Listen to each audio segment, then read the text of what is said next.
Everyday మ్యాథమెటిక్స్లో భాగంగా ఈరోజు నేను డేమాస్ గురించి చెప్తాను. డేమాస్ అనేటువంటిది 4th స్టాండర్డ్ నుంచి 5th స్టాండర్డ్ వరకు ఉపయోగపడేటువంటి ఒక ప్రిన్సిపల్.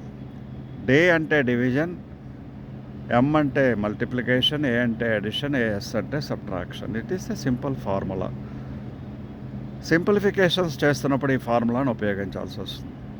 ఈ కాంపిటేటివ్ ఎగ్జామినేషన్కి వెళ్ళేటువంటి వాళ్ళకి బాడ్మాస్ అనేటువంటి ప్రిన్సిపల్ ఉపయోగిస్తారు. డీమాసే బీఓ అడిషనల్గా చేరుస్తారు. బీఓడి ఎంఏఎస్ అవుతుంది. డీమాస్ అంటే చెప్పాను. బీఓ అంటే ఏంటంటే, బి అంటే brackets. Brackets 3 types: small or curve bracket, curl bracket and big brackets or square brackets. Big bracket అన్నా స్క్వేర్ బ్రాకెట్ అన్నా ఒకటే. ఇచ్చిన ఆర్డర్ ప్రకారం ఫస్ట్ చిన్న బ్రాకెట్, తర్వాత మేసాల బ్రాకెట్, దాని తర్వాత స్క్వేర్ బ్రాకెట్ని తొలగించాల్సి ఉంటుంది. ఓ అంటే ఆఫ్. ఆఫ్ అంటే ఏంటంటే ఇంటూ చేయడమే.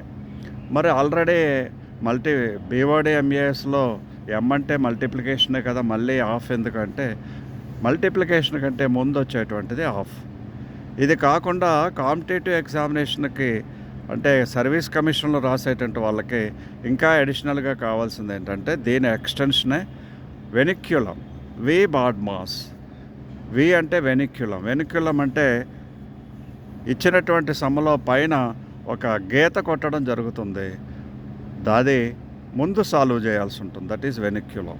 ఈ వెనిక్యులంని సాల్వ్ చేసిన తర్వాత మిగతా బాడ్మాస్ ప్రిన్సిపల్ ప్రకారం మిగతా సైన్స్ని మనం సాల్వ్ చేయాల్సి ఉంటుంది. ఇది సింప్లిఫికేషన్స్ గురించి సింపుల్ టెక్నిక్. జై హింద్, జై భారత్.